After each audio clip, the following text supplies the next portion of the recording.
Hi, it's me, Lindsay from Lindsay Bakes, and I'm back with another video for you. So today, as you can see, I'm making a dough, and I'm not going to tell you which dough until we actually get to the mix-in sort of part of it, but I can say that it is one of my holiday flavors, and it's pretty perfect because at the time that I'm recording this voiceover, it is currently snowing, so I'm just getting all the cozy vibes, and you're going to watch me make a delicious cookie. So, as you can see, I just finished with the flour. So obviously, if you've seen my other videos, you know I start always with the dry ingredients, which is flour and now baking powder and then salt. That's all that I have in my dry ingredients. Yeah, so all of my doughs have flour, baking powder, and salt for the dry ingredients, but some of them just have different amounts based on which flavor I'm making. Anyways, so I measured all of that, and now I'm going to mix it together and then move on to the wet.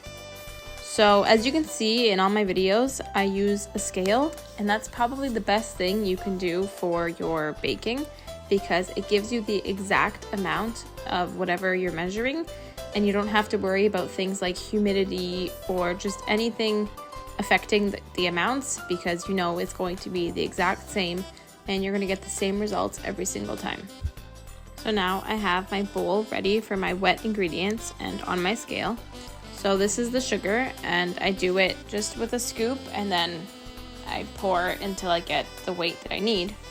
When I was first starting my cookie business, I was using just measuring cups, and I noticed a lot of inconsistencies in my dough from day to day, and it would really frustrate me. But then once I started using a scale, it really changed things, and I'm so happy now. Another thing that I did that I should have done way sooner was pouring oil from a measuring cup. As you can see, it has a little spout, so it really helps to get the exact pour.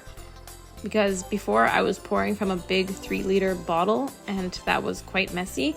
So using a smaller measuring cup now has really been good.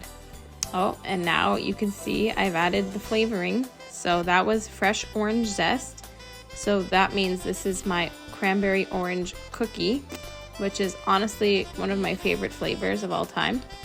And now here we have freshly cracked eggs. So this was a double batch, so that's why I'm doing 2 eggs here.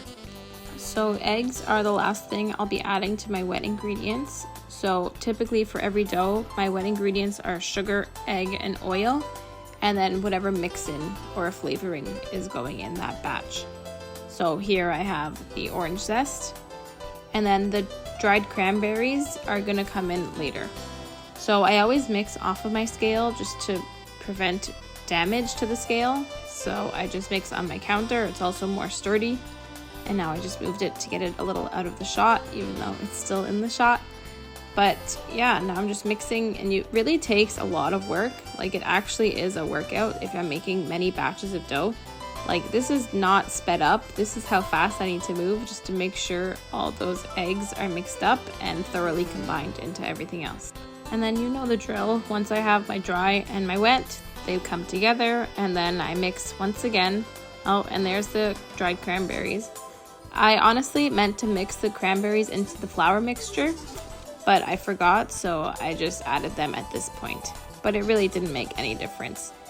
Yeah, so this is just the final round of mixing, obviously. And I really try not to over mix. I really only mix until I can't see any more flour. Because if you start mixing too much, then you're going to activate the gluten and you won't have a nice soft cookie in the end. Anyways, I've made it to the end of this dough and this voiceover. So thank you for watching, and I'll see you in my next video.